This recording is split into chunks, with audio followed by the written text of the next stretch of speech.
Paolo Ippolito Vini, una storia già, prima insomma stavo leggendo sul sito una storia lunga ed interessante, quella della tua azienda, nasce nel 1845, quindi addirittura nell'800, Sì, con Vincenzo Ippolito, sì, giusto? sì, assolutamente. Il nonno di mio nonno, Ecco. 170 anni fa, pose la prima pietra della prima cantina che ancora oggi esiste, e da allora sono 170 anni che da padre in figlio ci tramandiamo questa passione, quest'arte, questo mestiere. Quindi un'azienda che vanta l'appellativo di azienda più antica della Calabria, il primato di azienda più antica della Calabria, e al tempo stesso un'azienda dove la tradizione e l'innovazione convivono. Io ci tengo sempre a sottolineare che siamo un'azienda molto giovane, è condotta da me insieme a Gianluca e a Vincenzo Ippolito, tutti uomini di 40 anni, uno staff di collaboratori molto giovane, quindi un'azienda molto attenta all'innovazione, alla ricerca. È tutto un percorso che abbiamo cominciato una ventina di anni fa, che ci sta portando degli ottimi risultati appunto sulla ricerca e valorizzazione di vitigni autoctoni calabresi dimenticati.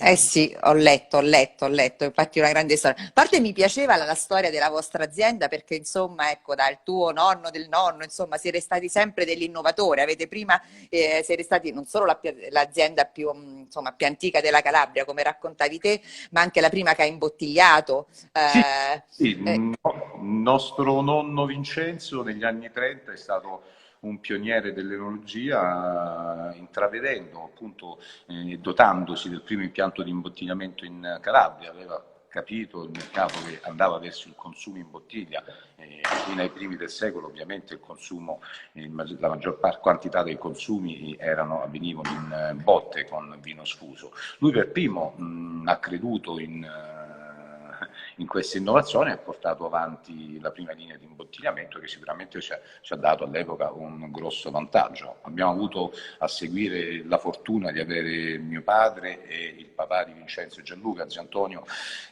anche loro pionieri e con delle visioni ben precise, quindi sono stati i primi a impiantare dei vigneti in collina, i colli del Mancuso, hanno proiettato la nostra azienda poi nell'era moderna, dotandola e ingrandendola e ampliandola ulteriormente. Quindi di generazione in generazione, ogni generazione ha portato il suo contributo. ha lasciato il segno ogni generazione, Poi insomma. è ovviamente anche un onore per noi continuare questo lavoro, cercando anche noi di lasciare il segno del nostro passaggio. Che siete a Ciron Marina, voi, Siamo giusto? a Qua- Cirò Marina, una ridente cittadina che si affaccia sul Mar Ionio.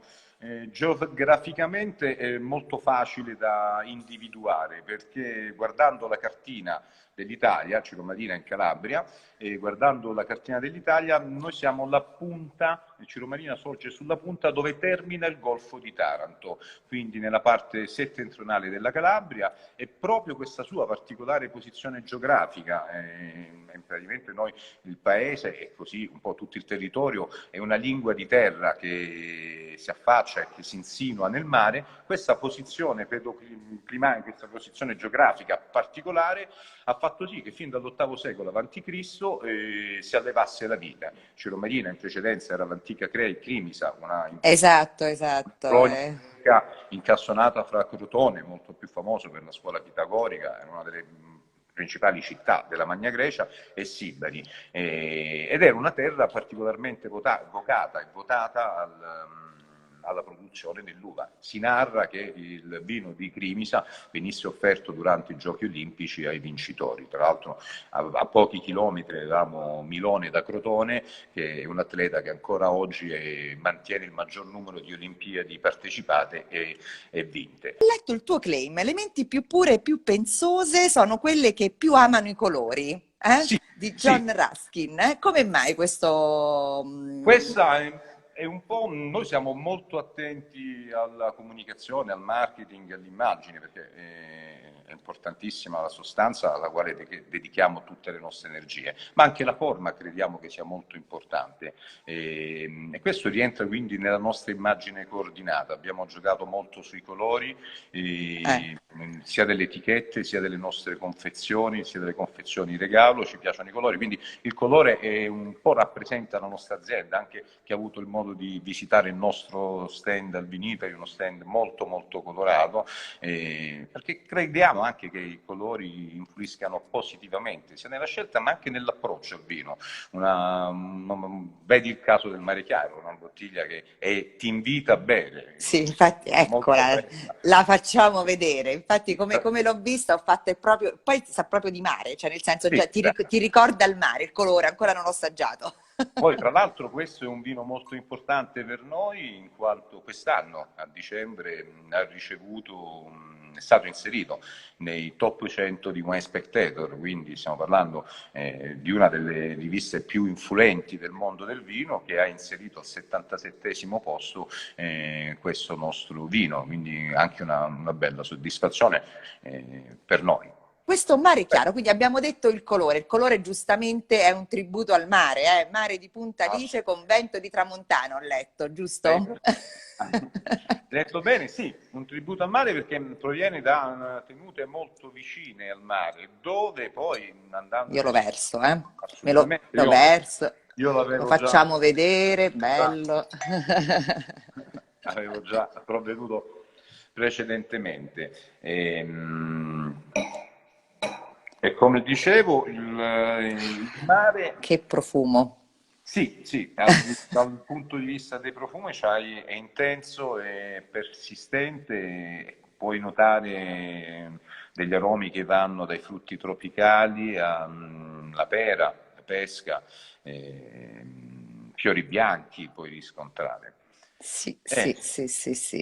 Lo diciamo, è 100% greco bianco, che non c'entra niente con la Campania, giusto? No, assolutamente. Il greco, allora, il ceppo del greco è uno dei ceppi più diffusi nel meridione d'Italia, anche perché non scordiamoci che l'uva ce l'hanno portati i greci. I greci, esatto, i coloni greci nel VII secolo avanti Cristo, insomma, quindi ci sono tanti vitigni.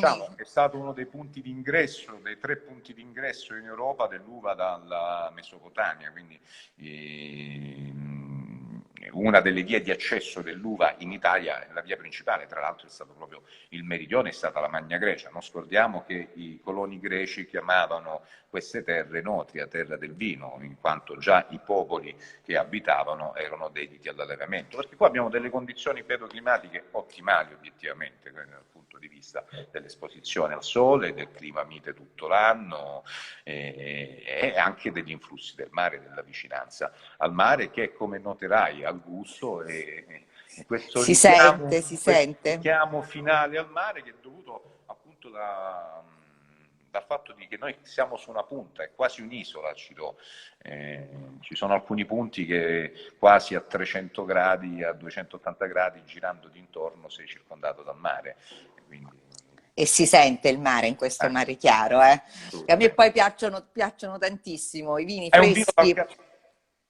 freschi, fruttati, esatto, e poi si sente però la salinità, cioè si sente il mare. Sì, e ti confesso che nel mio, quando facevo il corso da sommelier, non riconoscevo nessun sentore, l'unica cosa che riconoscevo sempre era il mare, dove c'era il mare. La salina. Tra l'altro, a mio avviso, questa mineralità finale rende molto elegante questo vino, gli dà quel carattere di eleganza e anche quella beva, perché non è stucchevole, è un vino che un bicchiere invita un altro bicchiere. Il Mare Chiaro è ottenuto da un blend di uve vendemmiate ad agosto e uve vendemmiate a settembre. Noi per il Mare Chiaro, quindi ritorniamo sul vino di prima. Sì, bravo, sì, che questa cosa me l'ero appuntata, poi me la so perché poi presa dalla bontà del vino, capito? Sì, siamo lasciati, ci è sfuggita entrambi. Esatto, no, spieghiamola bene, queste infatti 2 vendemmie differenti, in 2 tempi differenti. 2 uvaggi differenti, con poi successivamente un affinamento in acciaio per 4 mesi. Questo perché con la prima vendemmia riusciamo a valorizzare le note della freschezza e i profumi. Nel secondo momento, nella seconda vendemmia, invece andiamo a dare quella struttura che la trovi nel vino, che è conferita nel vino, ed è dovuta alla seconda vendemmia. Esatto, Quindi sì, perché il sì, chicco ha una maggior gradazione zuccherina, è maggiormente carico, è più ambrato rispetto a un chicco invece un po' più acerbo della prima vendemmia, in cui ovviamente si mantiene un profilo di acidità molto più alto. Questo appunto per dare una freschezza, una spalla acida ai nostri vini che gli consentono una beva gradevole, piacevole. I vini devono piacere a tavola, devono essere bevuti e possibilmente finita una bottiglia al ristorante se ne apre anche un'altra, che poi il successo anche commerciale dei vini è questo, la beva di un certo, vino, la richiesta di un vino quando piace. E noi certo. cerchiamo di fare questo. Poi invece abbiamo qui Il vediamo, il pesca nera, perché voi fate due rosati comunque, no? uno Allora, ottenuto dal Gaglioppo, esatto, Mabilia, no? Giusto, la Mabila, principessa normanna. rientra nella nostra DOC, quindi è il nostro Ciro DOC. Tra l'altro la Calabria è terra di grandi rosati, Calabria e Puglia sono dei territori dove c'è una lunga tradizione dei rosati, anche per i soliti motivi climatici che rendono questo un vino facilmente adattabile in tutte le stagioni alle nostre cucine. Quindi il Gaglioppo abbiamo un vino ottenuto con una breve, il Mabiglia, un vino ottenuto con una breve macerazione delle bucce, Esatto, sì. parliamo di veramente poche ore, giusto per estrarre quella tinta color corallo che caratterizza il nostro Mabiglia. Nel caso del Greco Nero, Esatto, qua abbiamo un esatto. vigno tipico e antichissimo, e tra l'altro anche qua abbiamo un primato in quanto siamo stati i primi a vinificare in rosé il Greco Nero, non ci aveva mai pensato nessuno. Come scelta abbiamo scelto una vinificazione in bianco, quindi non c'è contatto con le bucce. Infatti ho letto, adesso lo assaggiamo. Infatti L'ultimo nato nella nostra azienda, come dire. ah, è l'ultimo nato, ma infatti questa cosa del greco nero, perché poi era un vitigno, insomma, che non si vinificava in purezza, insomma, Allora, in- l'origine del greco nero, quantomeno l'utilizzo del greco nero nel nostro territorio, era riservato come un vino da tinta per gli uvaggi, fondamentalmente con il gaglioppo, per correggere il color granato del gaglioppo quando il color granato era considerato un difetto. Oggi, grazie a Dio, non è più un difetto, ma è la nostra bandiera, è un elemento, è un carattere fortemente distintivo del nostro vino, quindi non lo si corregge più con il calabrese come si faceva una volta, e ovviamente noi queste uve oggi le utilizziamo per fare il rosé. bel colore, e non è però come i rosati calabresi che hanno quel colore quasi... Questa è una nostra scelta aziendale. In Calabria, in eh, molti, soprattutto poi nelle zone più interne, si ha la tendenza che i rosé siano quasi dei rossi, dei quasi rossi. In dei realtà, rossi scarichi come ah, colore, invece questo è un bel rosa, sì, questa è un rosa che ricorda appunto la pesca, mentre su Sì. Mabiglia abbiamo più un corallo, qua ci muoviamo più su un colore pesca, anche perché crediamo che questa sua cromaticità rende anche il vino molto più fresco da bere, molto più attraente. Poi anche la tendenza internazionale sui rosé è questa, il rosé Eh vuol sì. dire rosa, il vino deve essere rosa, non rosso.